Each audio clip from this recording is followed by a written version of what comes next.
আসসালামু আলাইকুম প্রিয় দর্শক, আশা করছি সবাই অনেক বেশি ভালো আছেন। আজকে আপনাদেরকে বানিয়ে দেখাবো কক্সবাজারের রেস্টুরেন্ট স্টাইলে টাকি মাছের ভুনা ভর্তা।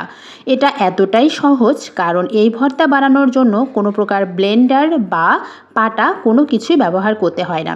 খুবই সহজভাবে আজকে আপনাদেরকে টাকি মাছের ভুনা ভর্তা বানিয়ে দেখাবো। প্রথমে আমি এখানে একটা প্যানের মধ্যে নিয়ে নিব পরিমাণ মতো সরিষার তেল। টাকি মাছের ভর্তা বানানোর জন্য অবশ্যই চেষ্টা করবেন সরিষার তেলটাই ব্যবহার করার। তো আমি আগে থেকেই লবণ আর হলুদ দিয়ে টাকি মাছ মাখিয়ে রেখেছিলাম 5 মিনিটের মতো।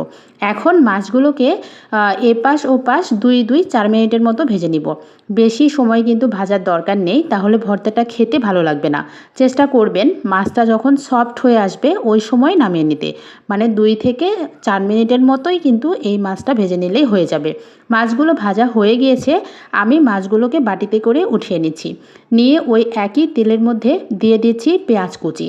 আমি এখানে 3টা বড় সাইজের পেঁয়াজ কুচি ব্যবহার করেছি। টাকি মাছের ভর্তা বানানোর জন্য অবশ্যই পেঁয়াজের পরিমাণটা একটু বেশি বাড়িয়ে দিতে হয়, তাহলে কিন্তু বেশি মজা লাগে খেতে। পেঁয়াজের পরিমাণ আর তেলের পরিমাণটা একটু বাড়িয়ে দিতে হবে। তো আমি পেঁয়াজটাকে হালকা ভেজে নিয়ে এখানে দিয়ে দিচ্ছি রসুন কোয়া। আমি এখানে 2টা রসুন ব্যবহার করেছি, মাঝারি সাইজের দেশি 2টা রসুন ব্যবহার করেছি। এখন পেঁয়াজ আর রসুনটাকে ভালো করে ভেজে নিব। যখন দেখব যে পেঁয়াজ রসুন 80% মতো সেদ্ধ হয়ে গিয়েছে, একটু কচকচে ভাব চলে আসছে, ওই মুহূর্তে আমি টাকি মাছ দিয়ে দিব। আমি টাকি মাছের কাঁটাগুলো ফেলে দিয়েছি। একটু এখানে দেখিয়ে দিলাম যে টাকি মাছের মাঝখানে যে সরু কাঁটাটা থাকে শুধু সেই কাঁটাটাই আমি ফেলে দিয়েছি।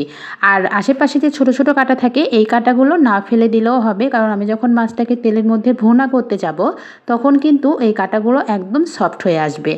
মাছগুলো দিয়ে আমি মিডিয়াম হিটে রেখে ভালো করে একটু 1-2 মিনিটের মতো প্রথমে ভেজে নিচ্ছি। আর এখন আমি এখানে ব্যবহার করব 4-5টা শুকনো মরিচ। আমি একটু হালকা করে টেলে নিয়েছি সেই গুঁড়া। আপনারা এখানে চাইলে চিলি ফ্লেক্সও ব্যবহার করতে পারেন। আর দিয়ে দিচ্ছি ঝাল অনুযায়ী কাঁচামরিচ কুচি।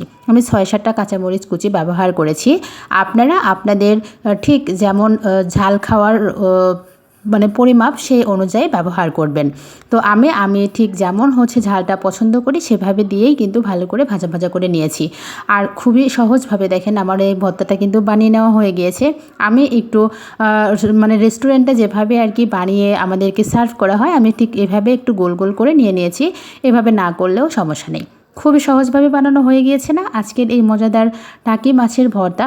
একদম হুবহু রেস্টুরেন্ট স্টাইলেই কিন্তু আমি এই টাকি মাছের ভর্তা বানিয়েছি।